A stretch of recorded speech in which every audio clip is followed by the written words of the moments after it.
আমি হচ্ছি ইদ্রিস মাঝির ভাগিনা, ইদ্রিস মাঝির ছোট বোনের ছেলে, এদের বড় ভাগিনা।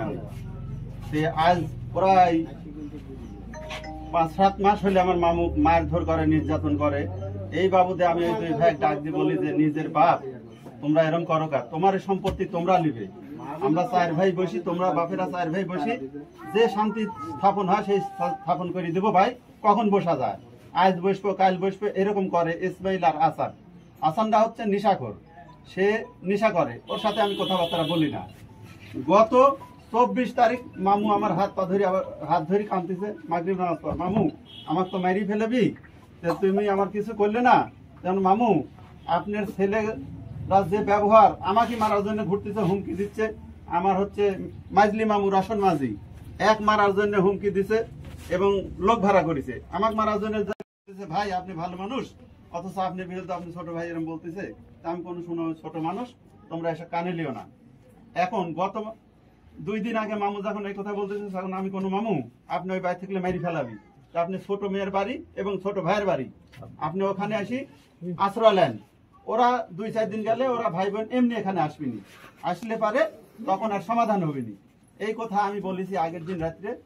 কিন্তু গত পরশু 26 তারিখ আমি যখন আসতেছি হচ্ছে বিরিবাথুরে বাজার থেকে 7:30 হবে মাগরিব নামাজ পর, হঠাৎ করে ফাঁকা জায়গা, রাজ্জাক কোম্পানির ওই মুরগির খামারের ওপর ওখানে ফাঁকা আছে জায়গা, এই জায়গার মধ্যে এসে মোটরসাইকেল নিয়ে, আর মোটরসাইকেলে একজন ছিল আর উনি নামি আমার জাথা মাথা গালাগালি আর হাতুর দিয়ে এলোপাতারি বাড়ি, 6-7টা বাড়ি আমাকে লাগা পর আমি পড়ে গেছি। তখন ওই হোন্ডারে আসিল যে তাকে ওই মানুষজন বেঁচে গেছে, তখন ওই হোন্ডারে তুলে লিয়া সেভ করলে চলে গেছে। তখন লোকজন যায় দেখ আমাকে বাসায় লিয়ে এইখানে লিয়ে আসলো। তখন আমি আসি মামু মামির কাছে, এখানে পরিচয় কোনো যে আপনার জন্য আমার এরম হইলো। আমি হচ্ছি আমার মামুর ভাগনা, আমার মামুর সমস্যা হলে মামু আমাকে ডাকতে পারে, তার সমস্যা হলে ডাকতে পারে, আমি যেতে পারি। আমার কি দোষ যে এদের লেনদেনের মধ্যে ওরা আমাকে মারলো? সেই হিসাবে আমি আজ এই সংবাদ সম্মেলন করতেছি।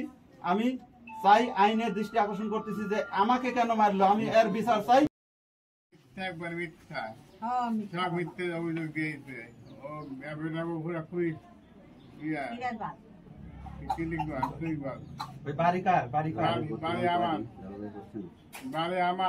আমার বাড়ি থেকে আমার বলে আসতে হয়েছে বাইরে, আর কি করবো, এই ছবি মানে টেবিল নিচে থেকে ছবি, সেই দলিল খালি সব গুলো নিয়ে এসে তাহলে দেয় না, একবার দিয়েছিল আর দেয় না। আর জমি রেজিস্ট্রি করে চাইছিল, জমি রেজিস্ট্রি হয়েছিল, সব জমি রেজিস্ট্রি করলে আপনি মারছে কোথায় দেখান? পিঠে পিঠে মারছে কি? পিঠে 2-3 দিন আগে পিঠে বাড়ি মারেনি?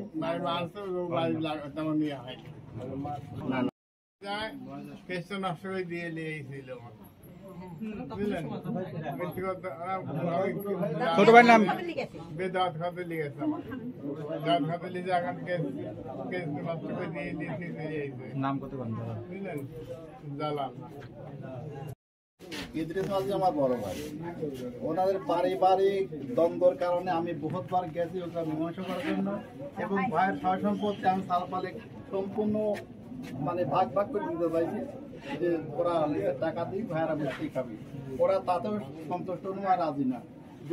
এবং জমি ওরা রেজিস্টার করে চাইছে, আমি কই দিয়ে রেজিস্টার করে দেওয়া যাবে, মরে গেলে তারা ভাগ পাবি, সুতরাং আল্লাহ মানা করছে কারো সম্পত্তি কেউ দলিল করে দিও না।